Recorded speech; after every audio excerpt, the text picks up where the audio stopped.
양정철 씨 만난 거 저는 매우 부적절하고 검찰의 정치적 중립성 완전 전 물 건너갔다고 생각합니다. 그분이 야인이라고는 하지만 뭐 아무래도 정치권에 연계되신 분이기 때문에 굉장히 저도 조심하고 있습니다. 지난번 문무일 검찰총장도 문제 제기를 하시면서 국민의 기본권이 침해될 수 있다. 어떤 부분이 문제인가요? 경찰에 종결권을 부여하느냐 안 하느냐 문제보다 만약에 종결권을 부여한다면 어떻게 보완하느냐 하는 것이 문제라고 생각을 합니다. 윤 전 서장의 차명 전화에 윤석열 선배가 소개한 이남석입니다. 이렇게 문자를 남겼어요.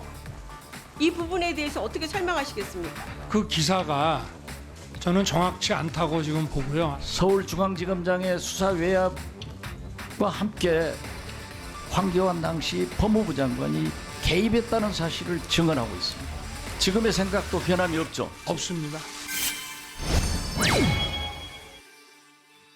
자, 박지원 의원이 바로 지금 마지막 질문을 마치고 현장에 계시다가 지금 바로 직접 왔기 때문에 잠깐 좀 여쭤보겠습니다. 오늘 청문회 전체적인 분위기 어땠습니까? 역시 한국당은 공격을 하고 또 민주당은 방어에 노력하지만은 결국 제가 예고했던 대로 한 방이 없었어요. 네, 그렇기 때문에 그냥 황교안, 윤우진, 양정철 청문회였다.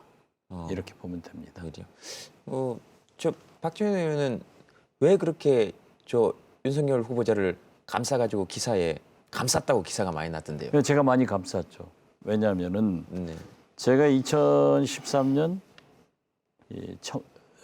국정감사 때 당시 국정원 댓글 사건을 서울중앙지검장이 수사를 못하게 했느냐 하고 1번 타자로 나와서 질문을 하니까 방해했다. 이걸 인정해서 그 윤석열 총장 후보자의 발언으로 인해서 이명박 박근혜 정권은 몰락했고 촛불혁명이 난 겁니다. 그렇기 때문에 윤석열의 그 정의로운 답변을 높이 평가하니까 그렇게 해야죠. 본인의 질문을 지금 너무 높이 평가하신 거 아닙니까? 아니요. 저는 본래 질문을 잘해요. 그러니까 의원들이 제가 원내대표에서 맨 나중에 해야 되는데 그날 다른 초선 의원이 하기로 했다가 도저히 떨려서 못한다. 제가 나가서 탁 집어내서 끝내버린 거예요. 알겠습니다. 그런 한 방이 오늘 없었다라고 얘기하시는 거고요. 옆에서 전원책 변호사가 웃고 있습니다. 전원책 변호사는 오늘 만약에 나가셨다면 어떤 질문 하고 싶습니까? 청문회 평가는 청문위원이 하시면 안 되죠. 원래 청문회를 보면서 참 기가 막힌 게 이 검찰총장의 임기가 왜 2년이라고 되어 있어요. 그 검찰총장 독립을 시켜놨잖아요. 임기제로서. 그 권력으로부터 독립하라는 얘기입니다. 대통령이 임명하더라도 여당이든 야당이든 이 검찰총장 될 사람의 자질 이걸 따져봐야 되잖아요. 근데 여당은 엄호하기 바쁘고 우리 박 의원님까지도 존경하는 박 의원님까지도 엄호하기 바쁘고 그리고 야당은 제대로 공격도 못하고 내가 그래서 점수를 야당은 D 여당을 사실은 B 마이너스 주려다가 여당 또 C 마이너스 야당 또 C 마이너스 아하 그래요. 알겠습니다. 이게 황당한 거예요.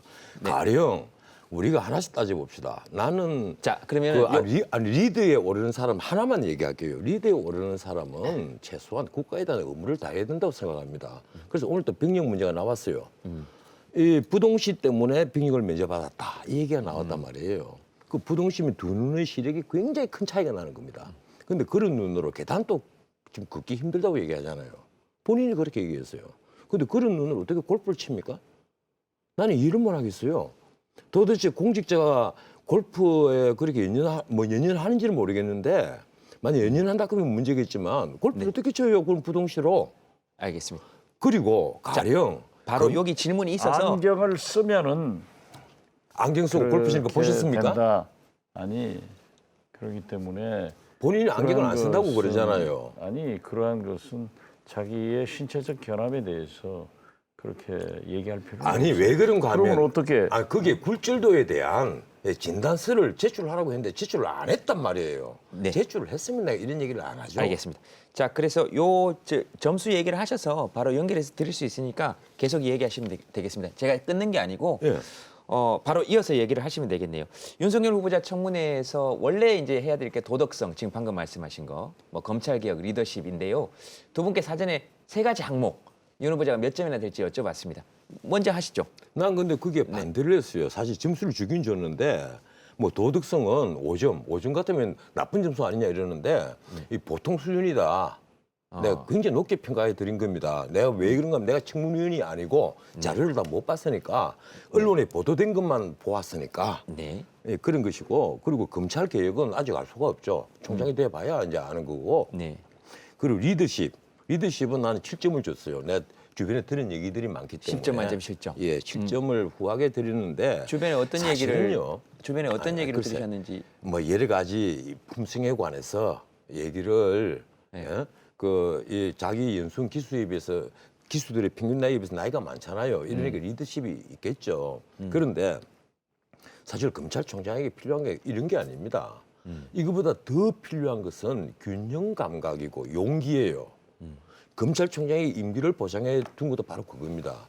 검찰총장이 되면 최소한 권력과는 달리 이 사건을 보는 눈, 그리고 사물을 보는 눈, 이 시야가 넓어져서 균형 감각을 가져야 돼요. 균형 감각. 그래서 수많은 검사들의 판단을 통제를 하고 제어를 하고 해야 된단 말이에요. 네, 시간이 그리고 용기가 있어야 시간이 됩니다. 이제 넘어갔습니다. 사실 말이죠.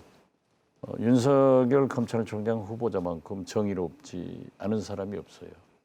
왜냐하면은 당시 국정원 댓글 사건 수사를 하니까 서울중앙지검장이 야당 도울 일 있냐? 나 사표 내고 너 수사해라. 이렇게 했는가 하면은 황교안 당시 법무부 장관은 다 그냥 시간만 끌어버리는 거예요. 그래서 오죽하면은 윤석열 검찰총장 후보자가 상관이지만은 부당한 지시를 하는 것은 부당하기 때문에 승복할 수 없다. 이렇게 인정을 해줌으로써 오늘이 온 거예요. 그만큼 정의로운 사람이 어디 있겠느냐. 그래서 저는 정의롭게 앞으로 검찰총장을 하더라도 대통령이건 누구건 외부에 간섭받지 말고 그 소신대로 할 수 있느냐. 그렇게 하겠대요. 그러니까 다른 된 거 정권 아니에요? 사람들도 그렇게 해야 되는 거 아닙니까? 아, 그렇죠. 당연히. 네. 그리고 윤석열 후보자는요. 김대중, 노무현, 네. 이명박, 박근혜 이 네 분의 대통령 정부에서 다 혼났어요. 걸리면 죽는 거예요. 그렇기 때문에 저는 상대 쪽들이 예. 김대중 대통령 정부에서도 우리도 혼났고 다 역대 대통령. 누가 혼났죠? 경찰청 정보국장 굉장히 큰 사건으로 들어갔고요. 어떻게 됐든 그러한 용기를 가지고 정의롭게 하겠다고 하면 누가 반대하겠어요. 네. 알겠습니다. 우리 법 연구회가 사법부를 지금 독점했다. 이런 말이 언론에도 다 나오고 있지 않습니까? 사실 그렇고.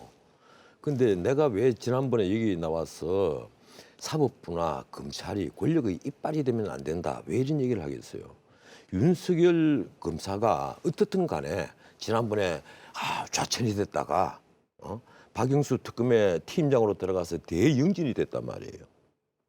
그리고 중앙지검장이 됐으니까 대행진이 됐잖아요. 그리고 이번에 기술을 뛰어넘어서 검찰총장이 되는 겁니다. 자, 이걸 가지고 이분이 능력이 출중해서 검찰총장으로 발탁을 했다. 국민들은 이렇게 보지 않습니다. 내 편이니까. 그것은 아니 잠깐만. 제가 말씀드렸어요. 아니, 그것은 뭐라고 하냐면은 몇 명 중에 윤석열 검찰총장 후보자가 국정원 댓글 사건 조사했다가 좌천이 돼가지고 대구고검, 대전고검 약 2년간 귀향살이를 했어요.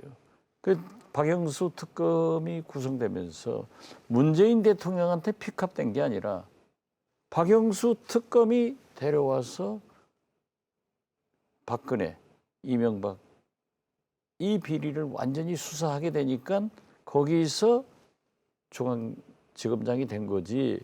그러한 그 발탁은 박영수 특검이 했다 하는 것을 분명히 해야 돼요. 제가 한 말씀만 더 드릴게요. 물론 박영수 특검을 추천하신 우리 박지원 의원님이 뭐 그런 말씀 하시니까 듣기 조금 그렇습니다. 어떻든 이분이 박영수 특검에 들어가서 팀장을 하면서 뭘 했습니까? 박근혜 전 대통령에 대해서 나도 참 박근혜 전 대통령 비판을 많이 했습니다만 K스포츠재단, 미르재단에 대기업들이 780억을 갖다 준 걸 이게 최순실이 것이고 그리고 최순실과 박근혜 대통령의 경제 공동체다. 그리고 이재용 부회장 같은 분이 묵시적 청탁을 했다. 이런 말도 안 되는 논리를 내세워서 뇌물죄로 의유를 했습니다. 바로 이 윤석열 검사가. 그래서 1, 2심에서 이재용 부회장도 이 부분은 무죄, 박근혜 전 대통령도 이 부분은 무죄를 받았어요. 그런데 오늘 청문회에서 이 부분을 아무도 따지질 않아요. 나는 윤석열 검사가 지금까지 수사를 하고 기소를 한 사건, 큰 사건 중에 무죄 받은 사건이 도대체 무엇인지 야당 의원 같으면 당연히 다 찾아보고 따져봐야 되잖아요. 왜 안 따지셨습니까? 지금 현재 재판이 진행 중에 있기 때문에 검찰이나 특검에서 기소한다고 해서 기소 내용대로 사법부는 판단하지 않습니다. 그렇기 때문에 우리 국민은 검찰이 기소를 하더라도 최종적인 판단은 사법부에서 하고 사법부에서 판단이 하더라도 3심제가 있기 때문에 대법원의 최종 판결이 날 때까지는 그 정신을 지켜나가는 것이 또 존중하는 것이 좋다. 그렇기 때문에 안 한 거예요. 예. 그리고 우리가 질문을 하더라도 재판이 진행 중인 것에 대해서는 답변을 하지 않습니다. 알겠습니다. 2심까지 이미 요 무죄가 질문 나왔기 드리고 때문에 넘어가야 될 것 드리는 같아서요. 얘기예요. 예. 지금 윤석열 청문회가 황교안 청문회가 됐다. 이렇게 지금 야당에서는 이야기하고 있는데 거기에 대해서는 어떻게 생각하십니까? 나는 이 여당이 황교안 대표를 끌어들인 거 이게 이제 예컨대 왜 끌어들이는 이유는 그거잖아요. 옛날에 댓글 수사할 때 이 외압이 있었는데 윤석열 그 검사가 당시에 이 언론과 인터뷰인가 뭐 어딘가 그 국정감사에서인가 뭔가 답변을 할 때 어떤 얘기를 했는가 하면 내가 정확히는 기억을 못 합니다만은 상관은 딱 할 수 없다. 이런 식의 표현을 했단 말이에요. 그래서 황교안 그 법무부 장관이 끌려 들어간 거예요. 거기에. 물론 나는 상관이 있는지 없는지 나는 잘 몰라요. 그렇지 그 현장을 않아요. 모르니까. 근데 서울중앙지검 제가 얘기를 수사를 하지 마라. 이렇게 하니까 부당하니까 계속 수사를 하고 거기에 법무부 장관의 지시를 받아야 될 게 있는데 법무부에서 계속 시간을 끌어버리는 거예요. 재판을 못 하도록. 또 외국 기관에 조회를 하려고 하면은 법무부를 통해서 해야 되는데 안 해주는 거예요. 그렇기 때문에 실질적으로 윤석열 제가 오늘 그 녹음 대표를 다 들었어요. 동영상을. 윤석열 당시 팀장이 황교안 법무부 장관이 간섭한 것을 부인할 수 없다. 이런 식으로 사실상 시인을 했어요. 그리고 제가 또 그렇게 엄연하게 지금도 똑같은 생각을 가지고 있다고 하면은 조양군 당시 서울중앙지검장과 황교안 당시 법무부 장관을 수사해야 될 것 아니냐. 그랬더니 참 난처하다고 그래요.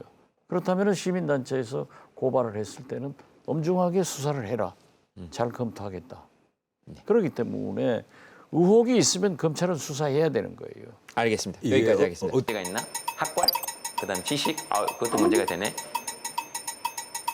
얼굴, 다음 그만두겠습니다. 앵커 그만하겠습니다.